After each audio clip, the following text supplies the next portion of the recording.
inbound! Debris! Shoot it! This moment right here, this moment cannot be described to someone who has not experienced it in virtual reality. Hey guys, this is Ray from PS Nation, and I'll be reviewing Iron Man VR. If you had told me back in the 80s when I was growing up playing Atari and Nintendo that in 2020 I would be living the dream of flying around like a superhero and taking on bad guys, I might have believed you, but I might have thought you were referring to the fact that jetpacks would exist by this point and we'd be in flying cars and who knows what. I would not have expected it to have been in a video game, but yet here we are, 2020, and I'm experiencing what it's like to be Iron Man. And it's not just because it's in virtual reality, because sure, I mean, you can play other games in VR. It's the fact that VR and Iron Man go hand in hand.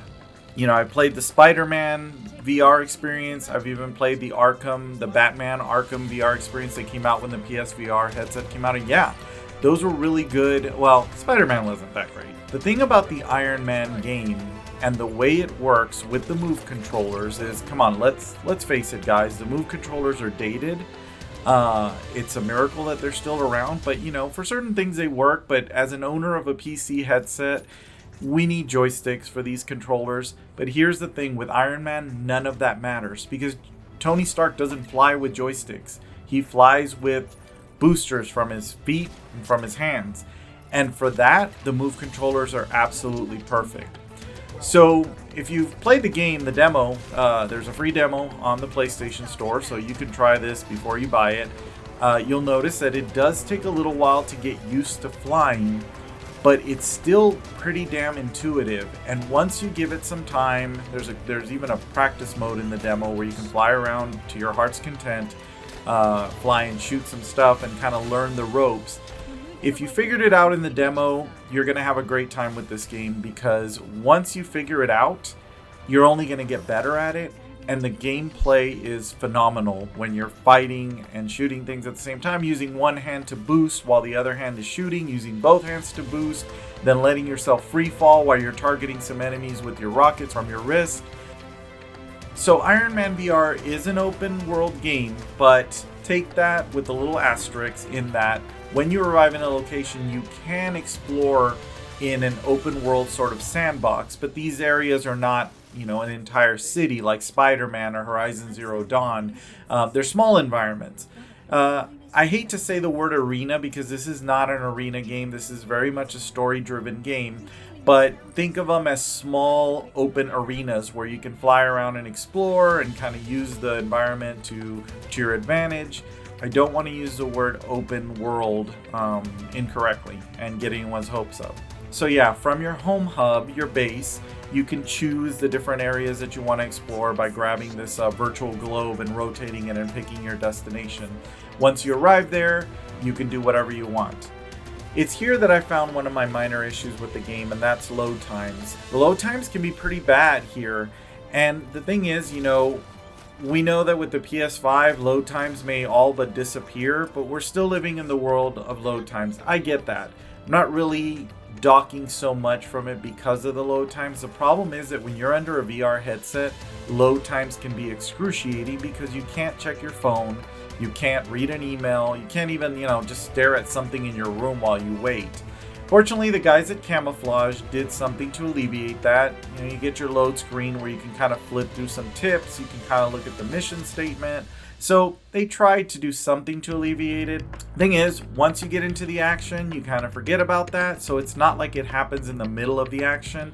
But still, just be warned, there are some excruciating load screens here. So Iron Man VR is definitely an action game if you haven't figured that out. But the great thing about it is that it's very narrative driven. So don't expect an experience, which is the naughty word for VR, is, it's another VR experience. Like, no, this is a very story driven game.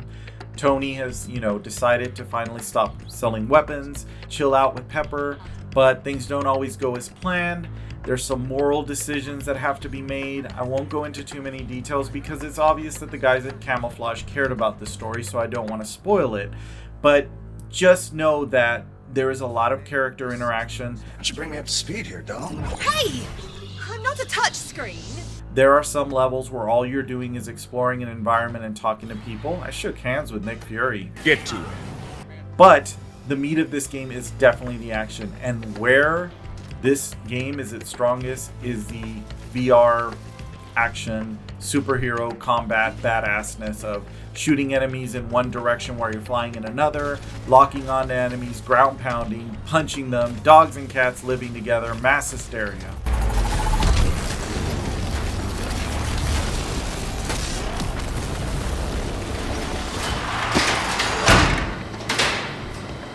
So let's talk about the visuals. We are definitely reaching the end of the PlayStation 4 era, and while flat games like Last of Us, Horizon Zero Dawn are looking absolutely fantastic, VR on the other hand is kind of starting to show its age on the PlayStation hardware compared to, PC for example. But Iron Man looks pretty damn good, all things considered. While some environments look better than others, the character models, the action, the particle effects, the overlay display over your character when you're, the augmentation of Tony's headset, it all looks really nice. And for PlayStation's hardware, it actually looks pretty sharp. I've been playing on the Rift S, and sure, that headset is a little sharper, but the resolution on the PlayStation VR still holds up well enough that, you're not going to want to stop playing because it looks atrocious. Also, the character models and the way they interact and animate, fantastic.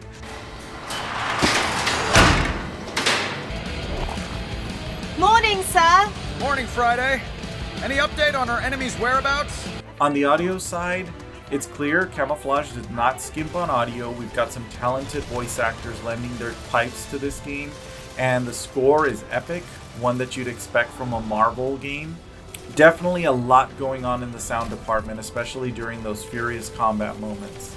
Maintenance bay.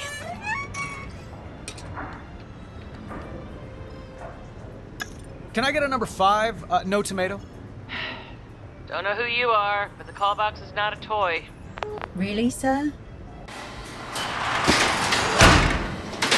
So let's face it, unless Earth gets hit by an asteroid in the near future, and we're all irradiated, and some of us get superpowers that gives us the ability to fly. Not that Tony has superpowers, but unless that happens, this is as close as you can get with current technology to feeling like you're this character of Tony Stark. At least until a holodeck is created in the real world. But Camouflage could have just stuck the name Iron Man VR and just, like I said, signed some controls to a DualShock, and it's like, have fun guys, play as Tony Stark. But they went further than that.